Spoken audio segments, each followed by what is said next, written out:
কারণ জামাত দরমার করে খায় না, দেশের টাকা বাইরে পাচার করেন না, সারা দেশের টাকা দেশে রাখতে চায়। ঢাকা ৬ আসনের নির্বাচন এবার এক অদ্ভুত মোড় নিয়েছে। একদিকে বিএনপির প্রার্থী ইশরাক হোসেন, যিনি ৫ই আগস্টের পর নিজেকে মেয়র দাবি করে রাস্তা বন্ধ করেছিলেন, আর এখন মেট্রো রেল ভেঙে মনোরেল বানানোর মতো অদ্ভুত থিওরি দিচ্ছেন। অন্যদিকে রয়েছেন জামায়াতে ইসলামীর প্রার্থী ড মোহাম্মদ আব্দুল মান্নান, যিনি একজন পিএইচডি গবেষক এবং পুরান ঢাকার মানুষের প্রধান সমস্যা হোল্ডিং ট্যাক্স ও ট্রেড লাইসেন্স ফি অর্ধেক করার গাণিতিক রোডম্যাপ দিয়েছেন। ভোটাররা বলছেন লড়াইটা এখন আর ধানের শীষ বনাম দাড়িপাল্লার মধ্যে সীমাবদ্ধ নেই। এবার লড়াইটা হচ্ছে আবেগ ও ফ্যান্টাসির সাথে প্রজ্ঞা ও বাস্তবতার। ইশরাক হোসেন ৫ই আগস্টের পর যা করেছেন তা কোনো সুস্থ রাজনীতির অংশ হতে পারে না। শেখ হাসিনা পালানোর পর মেয়র তাপস যখন আত্মগোপনে গেলেন, সাথে সাথে ইশরাক হোসেন নগর ভবনে গিয়ে চেয়ার দখল করার চেষ্টা করলেন। এই অযৌক্তিক দাবিতে তিনি ঢাকার ব্যস্ত রাস্তা বন্ধ করে আন্দোলন করলেন, যা পুরান ঢাকার ব্যবসায়ীদের চরম ভোগান্তিতে ফেলেছে। আজ যখন তিনি এমপি হতে চান, তখন জনগণ প্রশ্ন করছে, যিনি মেয়র হওয়ার লোভে রাস্তা বন্ধ করেন, তিনি এমপি হলে পুরো এলাকাকে জিম্মি করবেন না, তার গ্যারান্টি কি? সবচাইতে হাস্যকর বিষয়টি হল ইশরাকের মনোরেল থিওরি। তিনি দাবি করেছেন ঢাকার মেট্রো রেল অযৌক্তিক এবং এখানে মনোরেল করা উচিত ছিল।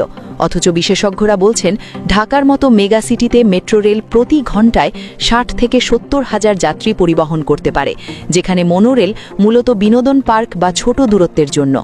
ইশরাক যখন মেট্রো রেলকে অযৌক্তিক বলেন, তখন তিনি আসলে নিজের অজ্ঞতাকেই প্রকাশ করেন। সোশ্যাল মিডিয়ায় তরুণরা এখন তাকে নিয়ে ট্রোল করছে যে যিনি মেট্রো রেল আর রোলার কোস্টারের মধ্যে পার্থক্য বোঝেন না, তিনি ট্রাফিক জ্যাম কিভাবে কমাবেন। ইশরাক হোসেন যখন প্রতিপক্ষকে ইঙ্গিত করে রাজাকার বলে গালি দিচ্ছেন, তখন তার প্রতিদ্বন্দ্বী ড আব্দুল মান্নান জবাব দিচ্ছেন সুনির্দিষ্ট ইশতেহার দিয়ে। তিনি প্রতিশ্রুতি দিয়েছেন নির্বাচিত হওয়ার ৯০ দিনের মধ্যে হোল্ডিং ট্যাক্স এবং ট্রেড লাইসেন্স ফি অর্ধেক করবেন, প্রিপেড গ্যাস মিটারের ভাড়া ৫০ টাকা করবেন। পুরান ঢাকার ব্যবসায়ী সমাজ, যারা লাভ ক্ষতির হিসাব খুব ভালো বোঝেন, তারা দেখছেন ইশরাক একজন ঝগড়াটে নেতা আর ড মান্নান একজন শিক্ষিত সেবক। তরুণ ভোটারদের পালস বুঝতেও ইশরাক ব্যর্থ হয়েছেন। তিনি এখনও তরুণদের লাঠি হাতে মিছিলে ডাকেন, যেখানে ড মান্নান ২০২৫ সালে তরুণদের জন্য কন্টেন্ট ক্রিয়েশন প্রতিযোগিতার ডাক দিয়েছেন।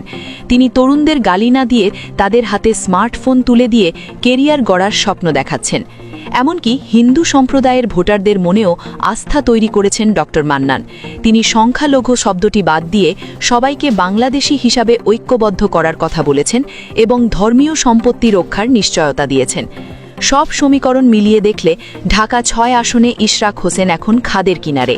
তার মেয়র হওয়ার ফ্যান্টাসি, মনোরেল থিওরি এবং পুরনো গালিগালাজের রাজনীতি তাকে জনবিচ্ছিন্ন করেছে। অন্যদিকে ড মান্নান তার পিএইচডি প্রজ্ঞা, স্মার্ট ইশতেহার এবং পরিচ্ছন্ন ইমেজ দিয়ে ভোটারদের মন জয় করে নিয়েছেন। ১২ই ফেব্রুয়ারি ইশরাক হোসেন যদি হেরে যান, তবে অবাক হবার মতো কিছু থাকবে না, কারণ জনগণ এখন আর বংশের বড়াই দেখে না, কাজের যোগ্যতা দেখে। প্রিয় দর্শক, আপনাদের কি মনে হয় ঢাকা ৬ আসনে শেষ পর্যন্ত কে জিতবে, ইশরাক হোসেন নাকি ড আব্দুল মান্নান? আপনার মূল্যবান মতামত কমেন্টে জানান। ভিডিওটি ভালো লাগলে লাইক দিয়ে শেয়ার করুন এবং আমাদের পেজের সাথেই থাকুন। ধন্যবাদ।